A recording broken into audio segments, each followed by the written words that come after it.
YS Vivekananda Reddy హత్య కేసులోని ప్రధాన సాక్షులు వరుసగా మృతి చెందడం విస్తుగొలిపే అంశమని, వీరి మరణం వెనుక నిందితుల ప్రమేయం ఉందా అనే కోణంలో లోతుగా దర్యాప్తు చేస్తామని వైఎస్ఆర్ జిల్లా ఎస్పీ ఈసీ అశోక్ కుమార్ తెలిపారు. వివేకానంద హత్య కేసులో సాక్షిగా ఉన్న వాచ్మెన్ రంగన్న ఇటీవల మృతి చెందాడు. అంతకుముందు శ్రీనివాసులు రెడ్డి, గంగాధర్ రెడ్డి, అభిషేక్ రెడ్డి, నారాయణ మృతి చెందారు. 5 ఏళ్లలో 5గురు కీలక సాక్షులు మృతి చెందారని ఎస్పీ వెల్లడించారు. వివేకానందరెడ్డి గారి హత్య కేసులో ప్రధానమైనటువంటి సాక్షి అయినటువంటి పులివెందులకు చెందిన రంగయ్య, అప్పుడు వాచ్మెన్గా పనిచేసినటువంటి వ్యక్తి, నిన్న సాయంత్రం 6:43 గంటలకి రిమ్స్ హాస్పిటల్ కడపలో చికిత్స పొందుతూ మరణించడం జరిగింది. నిన్న మధ్యాహ్నం 12 గంటలకు అస్వస్థతతో బాధపడుతున్నటువంటి అతన్ని పులివెందుల గవర్నమెంట్ హాస్పిటల్ తీసుకొని పోవడం జరిగింది. అక్కడ నుంచి రిమ్స్కి తరలించడం జరిగింది. రిమ్స్లో చికిత్స పొందుతూ మరణించారు.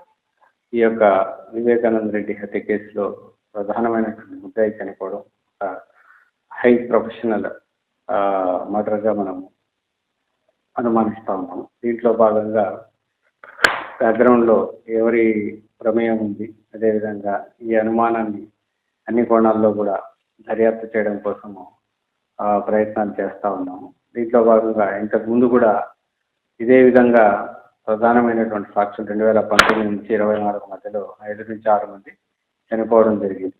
అందులో భాగంగా శంకర్ రెడ్డి 2019లో చనిపోవడం జరిగింది. అదేవిధంగా గంగాధర్ రెడ్డి 2022లో చనిపోవడం జరిగింది. వైఎస్ అభిషేక్ రెడ్డి 2024 సెప్టెంబర్లో చనిపోవడం జరిగింది. నారాయణ అనే వ్యక్తి చనిపోవడం జరిగింది. ఇప్పుడు రంగన్న 2025 మార్చిలో చనిపోవడం. ఇంతకు ముందు కూడా సాక్షులు చనిపోయిన క్రమంలో పోలీసులు వాళ్ళ చనిపోయారు, సిబిఐ వాళ్ళ ద్వారా చనిపోయారు అనేసి విధంగా అసత్య ప్రచారం చేస్తూ ఉన్నారు. దీన్ని అన్ని కోణాల్లో దర్యాప్తు చేస్తూ ఉన్నాము. దీని వెనుక ఎవరున్నారు, ఎందుకు ఇలా చేస్తున్నారు, ఆ ప్రధానమైనటువంటి కేసులో భాగంగా దీన్ని కప్పిపుచ్చే ప్రయత్నాలు ఏమైనా జరుగుతున్నాయా అనే అన్ని కోణాల్లో కూడా ఈ కేసుని దర్యాప్తు చేయడం జరుగుతుంది. దీనికోసం ఒక ప్రత్యేకమైనటువంటి టీంని ఏర్పాటు చేయడం జరిగింది. ఆ టీం సైంటిఫిక్గాను మిగతా అన్ని రంగాల్లో అన్ని డాక్యుమెంట్స్ని వెరిఫై చేయడం జరుగుతుంది. ఆ కేసు ఇన్వెస్టిగేషన్ని త్వరితగతిన కంప్లీట్ చేయడం జరుగుతుంది. అంటే ప్రధానంగా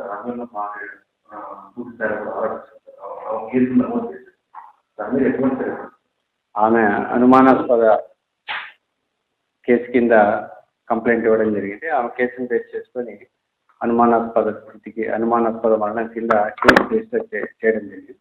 దీంట్లో వాస్తవాలన్నింటినీ కూడా అన్ని సైంటిఫిక్ యాంగిల్స్లో అనాలిసిస్ చేసి స్పెషల్ టీమ్తో అనాలిసిస్ చేసి బయటికి తీసుకురావడానికి ప్రయత్నం చేస్తాం. ఇప్పటివరకు ఇంకా ఈరోజే పోస్ట్ మార్టం కంప్లీట్ అయింది.